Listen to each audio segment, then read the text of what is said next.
fait, on était en cours d'histoire. Au bout de 2 heures de cours, c'était l'heure d'aller en récréation. Mais lorsque nous étions prêts à partir, en fait, il y a une surveillante qui est venue nous dire qu'on avait un soi-disant exercice de sécurité qu'il fallait rester dans les classes. Suite à ça, elle s'est entretenue 1 minute, voire 2 minutes avec notre prof d'histoire. Il nous a dit qu'on devait rester dans la classe.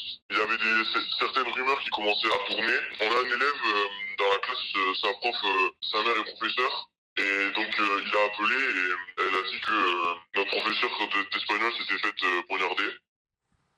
Alors les élèves ont ensuite été confinés plusieurs heures dans leur salle de classe avant de pouvoir rentrer chez eux dans des conditions très particulières. Écoutez.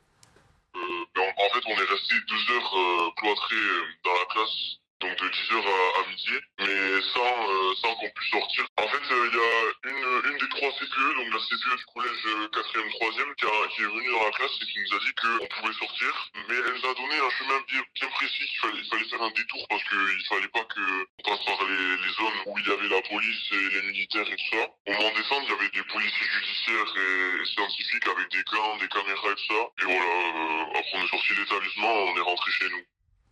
Alors, il souhaitait aussi rendre hommage à sa professeure, qui était quelqu'un que tout le monde décrit comme une professeure incroyable et très à l'écoute. Écoutez.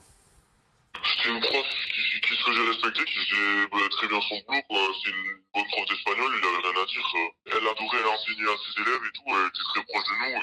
Et c'est une très bonne professeure d'espagnol qui adorait faire son métier et qui se souciait de nos problèmes et de nos difficultés. Alors Mathis qui est avec nous, toi tu étais un ancien élève de cette professeure d'espagnol qui a été assassiné ce matin. Quand tu as appris la nouvelle, t'as dû... Ça a été un choc parce que nous, à Saint-Jean-de-Luz, à Saint-Thomas, on n'avait jamais eu de choses comme ça qui s'étaient passées, on n'a jamais vécu d'événements comme ça. Et donc moi, je l'ai appris par l'intermédiaire de mon frère qui était en cours. Et donc, Ton frère, il t'a dit quoi? Il t'a dit... Alors il m'a dit que la classe était exactement comme le témoignage, c'est-à-dire qu'ils sont venus, on leur a dit de rester dans la classe. Il t'a raconté le... Et il m'a envoyé un message pour me dire ce qui se passait à peu près. Et donc moi je suis venu tout de suite en bas de Saint-Thomas au parking. Et c'est là qu'on a vu les militaires, la police. On a vu j'ai vu tous les parents d'élèves aussi qui étaient rassemblés. Et forcément, on n'avait pas le droit d'entrer, personne de sortir. Et donc après, l'attente a été très longue. Mais quand les élèves sont sortis, il y en avait plein d'élèves en pleurs, d'autres qui tremblaient. Et ça a dû être vraiment terrible pour ceux qui étaient en classe avec elle, et même pour tous les autres qui l'avaient au quotidien.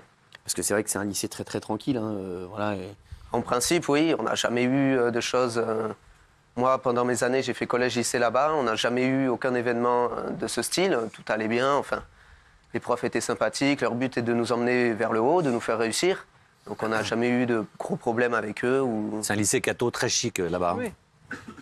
Et soit on pense forcément à cette professeure et à ses proches. Toi, tu as eu cette professeure quand tu étais en 3e?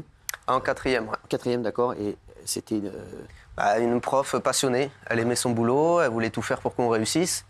Elle n'était pas très sévère, elle n'était pas très autoritaire avec nous, elle était vraiment une prof idéale, quoi. Enfin, je ne sais pas si ça se dit, mais vraiment une très bonne prof. Oui.